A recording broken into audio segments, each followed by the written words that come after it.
রায়গঞ্জে জোরদার তৃণমূল প্রচার, উন্নয়নের বার্তা নিয়ে ঘরে ঘরে নেশা কল্যাণী। ভোট যত এগিয়ে আসছে ততই উৎসবের আবহে রঙিন হয়ে উঠছে রাজনৈতিক ময়দান। রায়গঞ্জ বিধানসভা কেন্দ্রেও তার ব্যতিক্রম নয়। প্রতিটি রাজনৈতিক দল নিজেদের শক্তি প্রদর্শন, কৌশল নির্ধারণ এবং উন্নয়নের প্রতিশ্রুতি নিয়ে ব্যস্ত হয়ে পড়েছে। এই পরিস্থিতিতে তৃণমূল কংগ্রেস প্রার্থী কৃষ্ণ কল্যাণীর সমর্থনে একেবারে ময়দানে নেমে পড়েছেন তার সহধর্মিণী তথা বিশিষ্ট সমাজসেবী নিশা কল্যাণী। শহরের বিভিন্ন ওয়ার্ডে ঘুরে ঘুরে সাধারণ মানুষের সঙ্গে সরাসরি যোগাযোগ স্থাপন করছেন তিনি। বিশেষ করে রায়গঞ্জ পৌরসভার 14 নম্বর ওয়ার্ডে বাড়ি বাড়ি গিয়ে জনসংযোগ করতে দেখা যায় তাকে। প্রতিটি বাড়িতে পৌঁছে তিনি এলাকার মানুষের অভাব অভিযোগ শুনছেন, পাশাপাশি তুলে ধরছেন গত কয়েক বছরে কৃষ্ণ কল্যাণীর উদ্যোগে হওয়া উন্নয়নের খতিয়ান।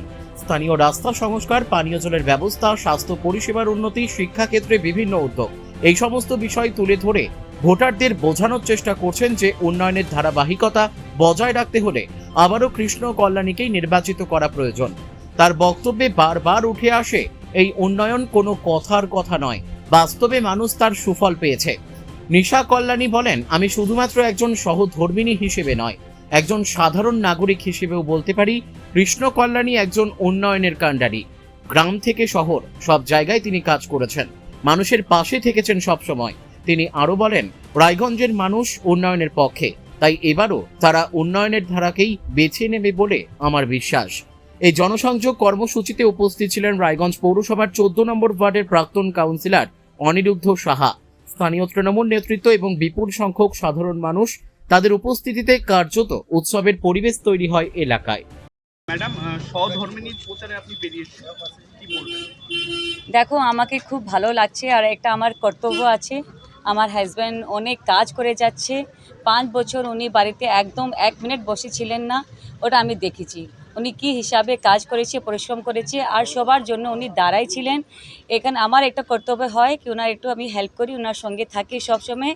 আর আমি এটাও দেখছি যত আমার সঙ্গে সব রায়গঞ্জে এক একটা লোক আমার সঙ্গে আছে, ওনার সঙ্গে আছে, এটা আমার খুব উৎসাহ দেয়, এটাই বলবো আমি। ম্যাডাম, বিগতকালে দেখেছি উনি বিধায়কের উদ্যোগ বিভিন্ন সামাজিক কাজ করে গেছেন, কতটা এফেক্ট করবে বলে মনে হচ্ছে?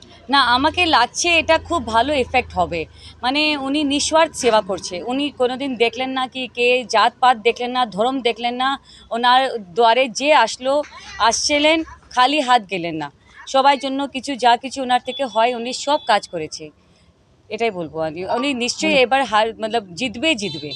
মানে কতটা আশাবাদী আপনার স্বামী? আমি তো 100%। আমি আমার সঙ্গে আমার সম্পূর্ণ রায়গঞ্জ আমি এক একটা ঘরে আমি গিয়েছিলাম। উনি আমাকে আশীর্বাদ দিয়েছে আর এটা বিশ্বাস আছে আমার কি উনি যে কাজ করে দিয়েছে সবার জন্য, ওটা আশীর্বাদ আমার কাছে আছে, আমার সঙ্গে আছে আর ওনার সঙ্গে আছে। আজকে কতদূর প্রচার করলেন? আজকে আমি তো কিছু বলতে পারবো না, উনিও বলতে পারবে। আমি 5 দিন ধরে আগে দেবপুরি করলেন, 4 দিন ওদিকে, তারপরে বান্টিদার বাড়িতে, এখন সকাল 6 নম্বর করলেন, এখন ওনার সঙ্গে আছি। আর আমার সব সেটিং করা আছে, প্রতিদিন আমি সবার কাউন্সিলের সঙ্গে আমি বেরোচ্ছি।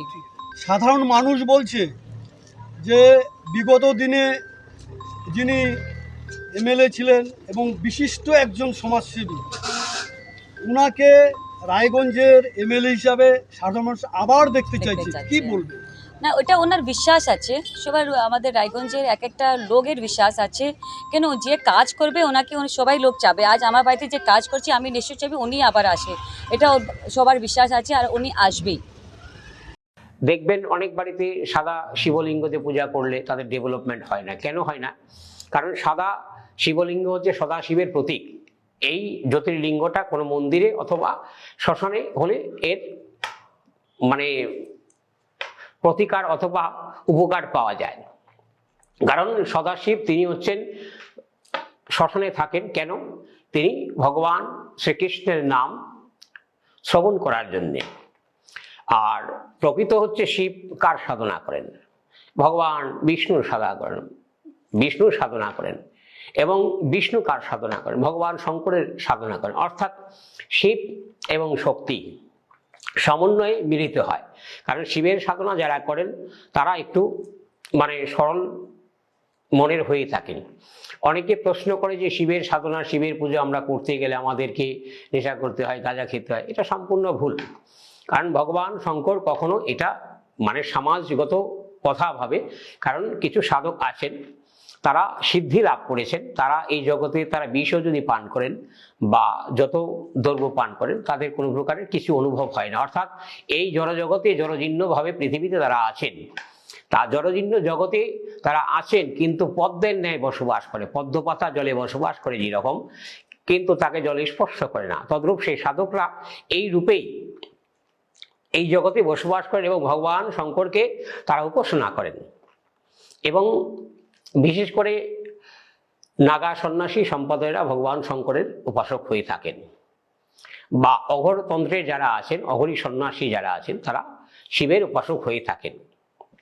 এবার দেখা যাচ্ছে যে নারীদের বিবাহ হচ্ছে না, অনেকে দেখবেন যে শিবের মাথায় জল ঢালে, অর্থাৎ এই পঞ্চামৃত দিয়ে যদি 16টা সোমবার মানে 16 ব্রত সোমবার যদি তাকে জল ঢালা হয়, মানে 16 ব্রত অর্থাৎ শিবরাত্রির ঠিক 16টা সোমবার মানে 15টা সোমবার আগে শিবরাত্রির মধ্যে যাতে একটা সোমবার পড়ে যায়, ঠিক সেইভাবে 16টা সোমবার শিবের মাথায় জল ঢালতে হয়। পঞ্চামৃত আমি তো কিছুক্ষণ আগে বলেই গেলাম, পঞ্চামৃত অর্থাৎ মানে দুধ, ঘি, তারপরে গঙ্গা জল। এবার ভগবান শঙ্করকে কোনো প্রকার তুলসী পত্র দেয়া যায় না। অনেকে ভুল করে ভগবান শঙ্করকে তুলসী দিয়ে থাকেন। তুলসী প্রকৃত গুরুদেব পেয়ে থাকেন, সে মানুষ গুরু হোক, সদ্গুরু হোক আর মহাপুরুষ গুরু হোক, গুরুদেবকে দিতে হয় যে তার মানে বক্ষে অর্থাৎ বুকে দিলে অন্তরাত্মা অর্থাৎ এই অন্তরে বসবাস করেন পূর্ণব্রহ্ম ষোলকলা ভগবান। যেহেতু কলির যুগে ভগবান শ্রীকৃষ্ণ রূপে জন্মগ্রহণ করেছেন, আমরা তাকে পূর্ণ ব্রহ্ম ষোলকলা রূপে, আর শ্রীকৃষ্ণ হচ্ছে চরণে তুলসী পায়। রায়গঞ্জ থেকে রামকৃষ্ণ দাসের রিপোর্ট, কুলিক নিউজ।